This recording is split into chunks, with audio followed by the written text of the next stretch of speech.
நம்ம சேனலில் வீடியோ போட்டோடனே உங்களுக்கு மெசேஜ் வரணும் அப்படின்னு நீங்கள் நினச்சிங்கன்னா ரைட் சைடில் இருக்கிற ரெட் கலர் சப்ஸ்கிரைப் பட்டனை ப்ரெஸ் பண்ணிக்கோங்க. அப்படியே பக்கத்தில் ஒரு பெல் சிம்பிள் வரும், அதையும் கிளிக் பண்ணிட்டீங்கன்னா உங்களுக்கு மெசேஜ் தவறாமல் வரும். சரி, வாங்க வீடியோக்குள்ளே போகலாம். என் பெயர் நீலிமா. இந்த கதை என் மகள் அபிஷா மற்றும் அவளுடைய வாழ்க்கையை பற்றியது. திருமணமான 4 வருடங்களுக்கு பிறகு நான் விதவையானேன். அந்த நேரத்தில் என் வயது 20. ஏனென்றால் என் பெற்றோர் எனக்கு 16 வயதில் திருமணம் செய்து வைத்தார்கள். சில நாட்களுக்கு பிறகு என் பெற்றோர் எனக்கு 2வது முறையாக ஒரு நபருடன் திருமணம் செய்து வைத்தனர். அவருக்கு ஏற்கனவே ஒரு மகன் இருந்தான், எனக்கும் ஒரு மகள் இருந்தாள். நாங்கள் இருவரும் ஒரே மாதிரியாக இருந்தோம். அதனால்தான் நாங்கள் திருமணம் செய்து கொண்டோம். அவரது மகன் என் மகளை விட 1 வயது இளையவன். அவரது மகனின் பெயர் ஆகாஷ், என் மகளின் பெயர் அபிஷா. நாங்கள் ஒன்றாக வாழ ஆரம்பித்தோம். இப்படியே நாட்கள் கடந்து விட்டது. விரைவில் அபிஷாவுக்கு 16 வயதும் ஆகாஷிற்கு 15 வயதும் ஆனது. ஆகாஷின் தந்தையும் இந்த உலகத்தை விட்டு சென்றார். அதாவது என் 2வது கணவரும் எங்களை என்றென்றும் விட்டு சென்று விட்டார். அவர் இறந்த பிறகு எங்கள் வீட்டின் மகிழ்ச்சி மறைந்து போனது போல் தோன்றியது. எங்களுக்கு சொந்தமாக வீடு இருந்ததால் வீட்டை பற்றி கவலைப்பட வேண்டியதில்லை. ஆனால் வீட்டு செலவுகளுக்கு என்ன செய்வது என்று யோசித்து வீட்டின் ஒரு அறையை கடையாக மாற்றிவிட்டோம். இப்போது 2 குழந்தைகளும் ஒரே அறையில் தூங்க ஏற்பாடு செய்தேன். அறையில் ஒரு கட்டில் மெத்தை மட்டுமே இருந்தது. 2 பேருக்கு அது போதுமானதாக இல்லை. அதனால்தான் நான் என் படுக்கை அறையை சமையலறையில் வைத்துவிட்டேன். பிறகு ஒவ்வொரு நாளும் என் மகன் என் மகளின் அறையில்தான் தூங்குவான். பின்னர் ஒரு நாள் காலையில் நடந்தது என்னை ஆச்சரியப்படுத்தியது. ஆகாஷ் அதிகாலையில் எழுந்து காலை உணவை சாப்பிட ஆரம்பித்தான். அபிஷா இன்னும் தூங்கிக் கொண்டே இருந்தாள். அவள் இவ்வளவு நேரம் தூங்கக்கூடிய ஆள் இல்லை. ஆனால் ஏன் இன்னைக்கு அவள் இன்னும் தூங்குறா? அதிகாலையில் ஏந்திருக்கிறது அவளுடைய பழக்கம். நான் அவளை அழைத்தேன். ஆனால் அவள் எழுந்திருக்கவே இல்லை. கொஞ்சம் பயந்துட்டு நான் அவள் ரூமுக்கு போய் பார்த்தேன். அவள் பெட்டில் படுத்துக்கிட்டு இருந்தா. பக்கத்தில் போய் பார்த்தேன். அவள் மயக்கம் போட்டுட்டான்னு தெரிஞ்சுக்கிட்டேன்.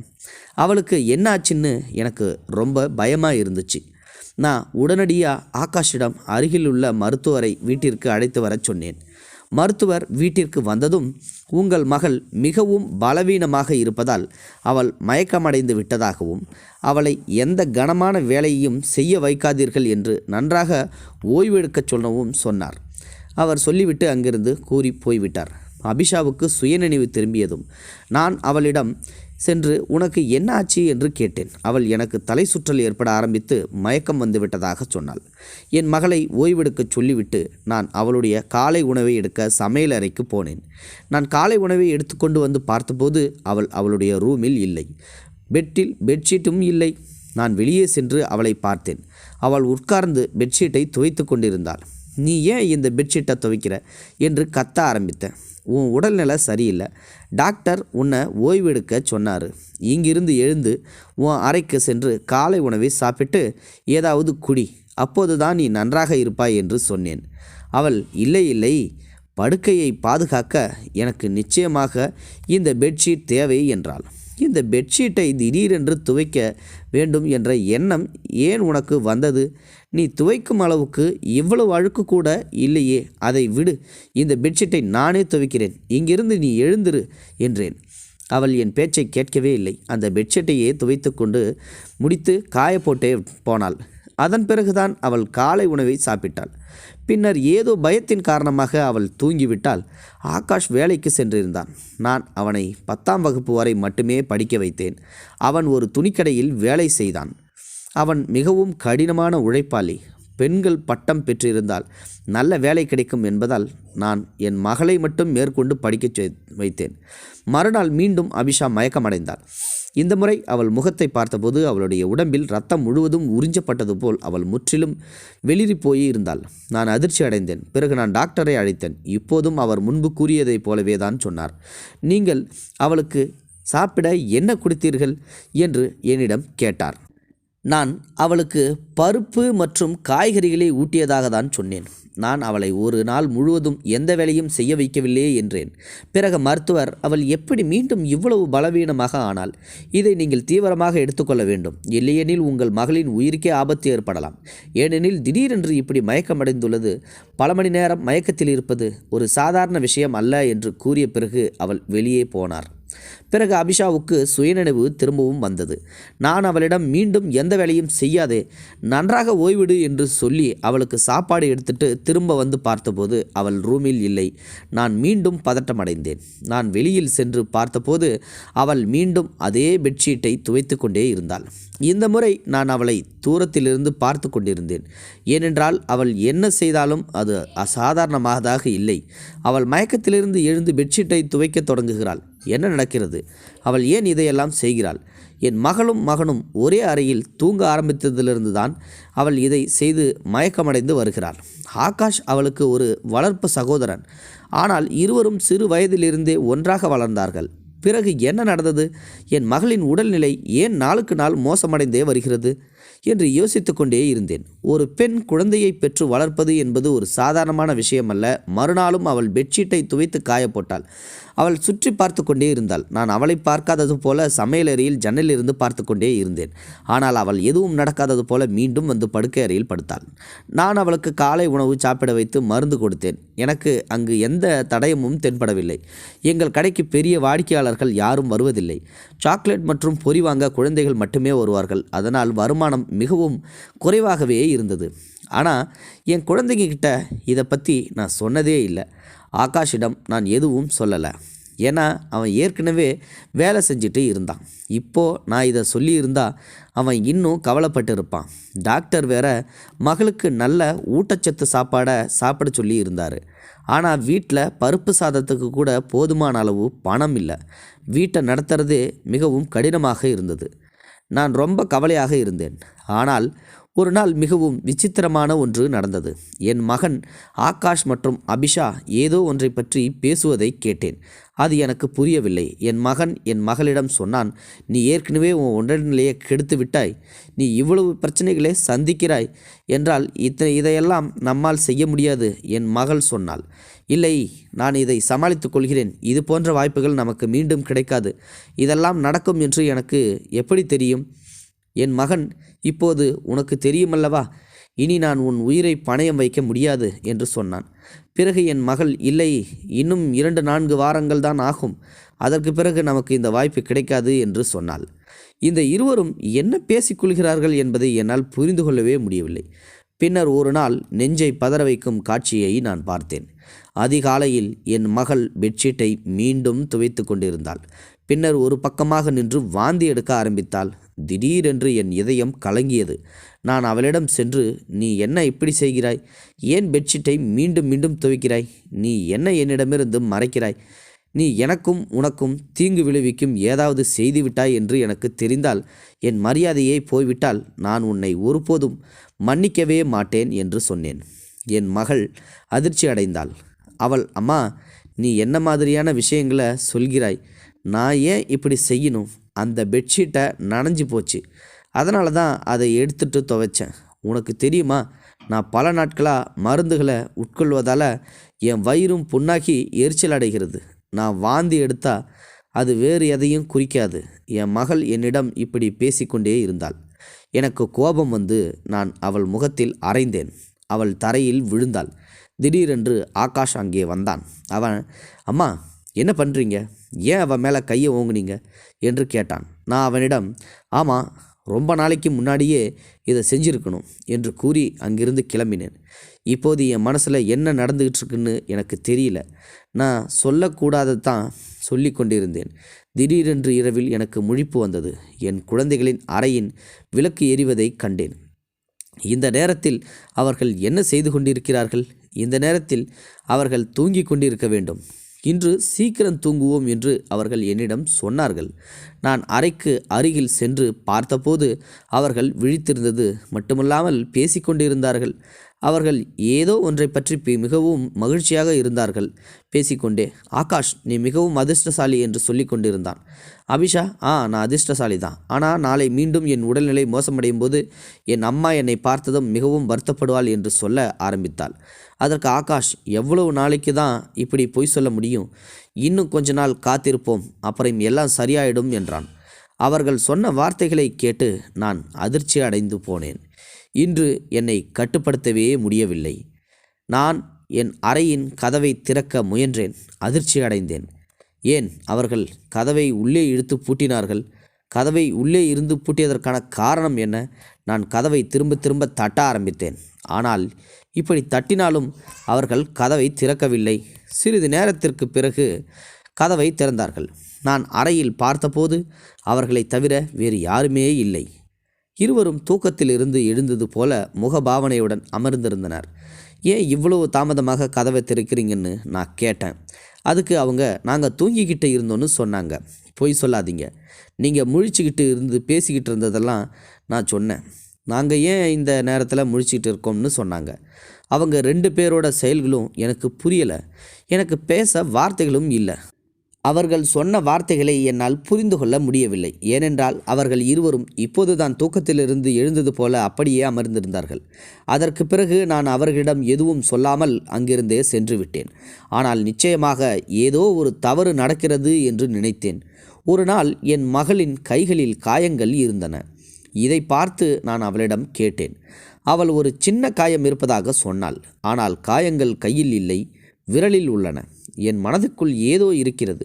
அதை என்னால் புரிந்து கொள்ள முடியவில்லை. அவள் அதை மறைத்து வைத்திருந்தாள். சில சமயங்களில் அவள் மயக்கமடைவாள். சில சமயங்களில் அவள் உடல்நிலை விசித்திரமான அடையாளங்கள் இருந்தன. சில சமயங்களில் அவள் பெட்ஷீட்டை துவைக்க எழுந்தாள். அவளுடைய அறைக்குள் செல்ல விடவே மாட்டாள். என் மனம் வேறு திசையில் சென்று கொண்டிருந்தது.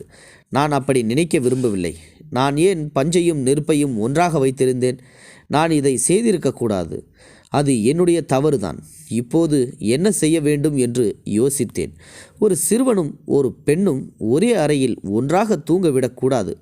ஆகாஷ் அபிஷாவின் வளர்ப்பு சகோதரன். நாம் குழந்தைகளை கவனிக்காத போது பிரச்சனைகள் எழும்.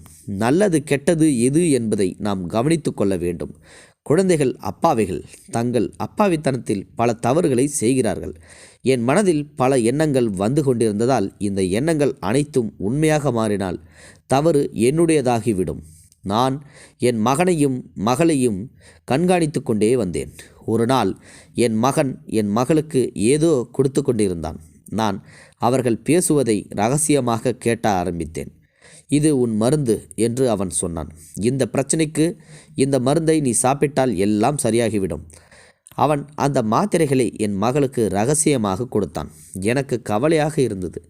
அவன் அவளுக்கு என்ன மாதிரியான மாத்திரைகளை கொடுக்கிறான்? அவங்க 2 பேரும் தீர்க்க நினைக்கும் பிரச்சனைதான் என்ன? இந்த மருந்து எனக்கு ஏன் வித்தியாசமாக இருந்துச்சுன்னு எனக்கு புரியவில்லை. என் மகளும் உடனே அந்த மருந்துகளை வாங்கி மறைச்சி வச்சுக்கிட்டா.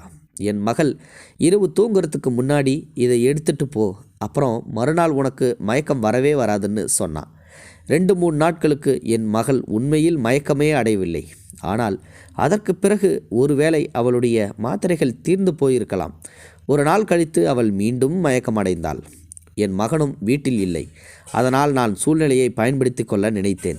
நான் மிகவும் புத்திசாலித்தனமாக என் மகளின் கீழ் இருந்த அந்த பெட்ஷீட்டை இழுத்து சரியாக கட்டி என் அறைக்கு கொண்டு வந்தேன். நான் அதை திறந்து அதில் என்ன இருக்கிறது என்று பார்த்தபோது முதலில் எனக்கு எதுவுமே தெரியவில்லை. ஆனால் நான் கவனமாக பார்த்தபோதுதான் பெட்ஷீட்டில் வெள்ளை முடிகள் இருப்பதையும் முழு பெட்ஷீட்டும் முடியாமல் கனமாக இருப்பதையும் பார்த்து நான் திகைத்து போனேன். இவை என்ன மாதிரியான முடிகள் என்று எனக்கு புரியவில்லை. ஏனென்றால் இந்த முடிகள் முற்றிலும் வெண்மையாகவும் சிறியதாகவும் இருந்தன. நான் அதிர்ச்சி அடைந்தேன். என் மகள் மற்றும் அவளுடைய செயல்பாடுகளை நான் கண்காணித்து கொண்டே இருந்தேன். அதனால் நான் என் மனதில் ஏதோ யோசித்து கொண்டிருந்தேன். ஆனால் நான் எந்த முடிவுக்கும் வரவில்லை. அதற்குள் என் மகள் நான் அந்த பெட்ஷீட்டை பார்த்ததை அறிந்தாள். அதனால் அவள் என் அருகில் வந்து அமர்ந்தாள். பதட்டமாக தோன்ற ஆரம்பித்தாள். அதற்கு பிறகு நான் அவளிடம், என்ன விஷயம், ஏன் பதட்டமாக இருக்கிறே என்று கேட்டேன். அதற்கு அவள், அம்மா அந்த பெட்ஷீட் எங்க என்று கேட்டாள். நான் அவளிடம் எதையும் சொல்லவில்லை. அவள் என்னை விட்டு போக ஆரம்பித்தாள். பிறகு நான் அவள் கையை பிடித்து இழுத்து, நான் எல்லாவற்றையும் பார்த்தேன். பெட்ஷீட்டில் என்னவெல்லாம் சிக்கியிருக்கிறதோ அதெல்லாம் என்னவென்று சொல். நீங்கள் என்ன மறைக்கிறீர்கள்? நான் மிகவும் வருத்தமாக இருக்கிறேன். என் மனதில் மிகவும் மோசமான எண்ணங்கள் தோன்றுகின்றன என்றேன். அவள் என் அருகில் அமர்ந்து, அம்மா நீங்கள் நினைப்பது ரொம்ப ரொம்ப தவறு என்று என்னிடம் சொன்னாள். உண்மையில் இந்த வீட்டின் நிலை நன்றாக இல்லை என்பதை நாங்கள் பார்த்தோம். வீட்டின் கடையும் சரியாக இயங்கவில்லை. சகோதரனும் அதிக பணம் சம்பாதிக்கவில்லை. நீங்கள் நாங்கள் செய்யக்கூடிய எந்த வேலையும் எங்களுக்கு கிடைக்கவில்லை. பின்னர் சகோதரனின் நண்பர் அவனுக்கு ஒரு வேலை கொடுத்தார். அவர் 3 முதல் 4 வரையிலான சில பாரசீக பூனைக்குட்டிகளை வைத்திருந்தார். ஆனால் அவற்றை பராமரிப்பது அவரது சக்திக்கு அப்பாற்பட்டது. எனவே அந்த பூனைக்குட்டிகளை பராமரிக்கும் வேலையை அவர் எங்களிடம் கொடுத்தார். மேலும் அந்த வேலைக்கு அவர் நிறைய பணம் கொடுத்தார். உண்மையில் சகோதரனும் நாள் முழுவதும் அங்கேயே இருப்பார். ஆனால் இரவில் சகோதரனும் ஓய்வெடுக்க வேண்டியிருந்தது. அதனால் அவன் அந்த பூனைக்குட்டிகளை அறைக்கு கொண்டு வந்து வருவான். நான் அவற்றை பராமரிப்பேன். அதனுடைய முடி பெட்ஷீட்டில் ஒட்டி கொண்டிருந்தது. காலையில் நான் அவற்றை சுத்தம் செய்வேன். ஏனென்றால் உங்களுக்கு இது போன்ற விஷயங்கள் பிடிக்காது என்றும் எங்களுக்கு தெரியும். பின்னர் பூனைக்குட்டிகளால் எனக்கு அலர்ஜி இருப்பதாக தெரிய வந்தது. அதனால்தான் காலையில் மயக்கம் வருவது வழக்கம். ஆகாஷ் எனக்காக கொண்டு வந்த மருந்துகளும் இதற்காகத்தான். அதனால் என் அலர்ஜி குறையும். அம்மா, ஆகாஷின் அந்த நண்பர் மிகவும் பணக்காரர். அவர் இந்த வேலைக்கு எங்களுக்கு நிறைய பணம் கொடுத்தார். அவர் எங்களுக்கு ஒரு நாளைக்கு 1000 ரூபாய் கொடுத்து வந்தார். இன்று நம் வீட்டில் அந்த பூனைக்குட்டிகளின் கடைசி நாள். ஏனென்றால் இப்போது அவர் அவற்றுடன் வேறு ஊருக்கு சென்று விட்டார். நாங்கள் நிறைய பணம் சம்பாதித்து விட்டோம். வீட்டை வெள்ளையடித்து வீட்டிற்கு தேவையான உணவுப் பொருட்களையும் கொண்டு வர முடியும். உங்களுக்கு செல்ல பிராணிகள் பிடிக்காதுன்னு எங்களுக்கு தெரியும். அதனால தான் இதை பற்றி நாங்கள் எதுவும் சொல்லலை. ஆனால் என் சகோதரனை பற்றி நீங்கள் என்ன தப்பாக நினச்சிங்கன்னு யோசித்து பாருங்கள். நீங்கள் எங்களை ரொம்ப சந்தேகப்பட்டீங்க. என் சகோதரனை பற்றி நீங்கள் சொன்ன விஷயங்கள் என் இதயத்தில் அம்பை போல தாக்கும். அவன் என் வளர்ப்பு சகோதரன்னு எனக்கு தெரியும். ஆனால் அவன் என் சொந்த சகோதரனை விடவும் சிறந்தவன்.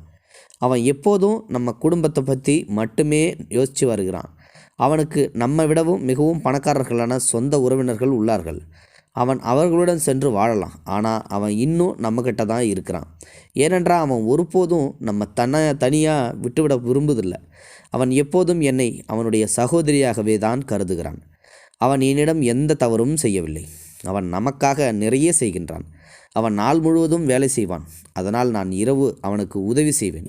இதையெல்லாம் அவன் இரவிலும் செய்வேன் என்று கூறுவான்.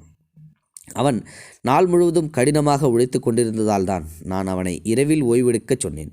பூனைக்குட்டிகளை நான் கவனித்துக் கொள்வேன் என்று அபிஷா கூறுவதை கேட்டு எனக்கு மிகவும் வருத்தமாக இருந்தது. என் மீதே எனக்கு மிகவும் கோபமும் ஏற்பட்டது. என் குழந்தைகளின் வளர்ப்பு பற்றி நானே என்னென்ன தவறான எண்ணங்களை நினைத்து கொண்டிருந்தேனோ, என் குழந்தைகள் அதைவிட பல மடங்கு சிறந்தவர்கள்.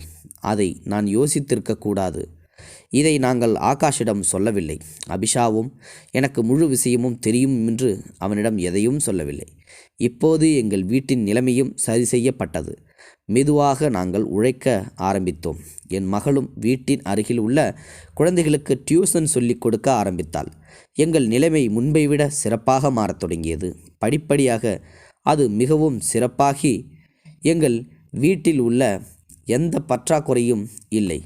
இப்பொழுது நாங்கள் சந்தோஷமாக இருக்கின்றோம். முற்றும். இது போன்ற செய்திகளை உடனுக்குடன் நீங்கள் தெரிந்து கொள்ள மறக்காமல் எங்களுடைய சேனலை சப்ஸ்கிரைப் செய்யவும், கூடவே பக்கத்தில் வரும் பெல் ஐக்கானையும் கிளிக் செய்யவும்.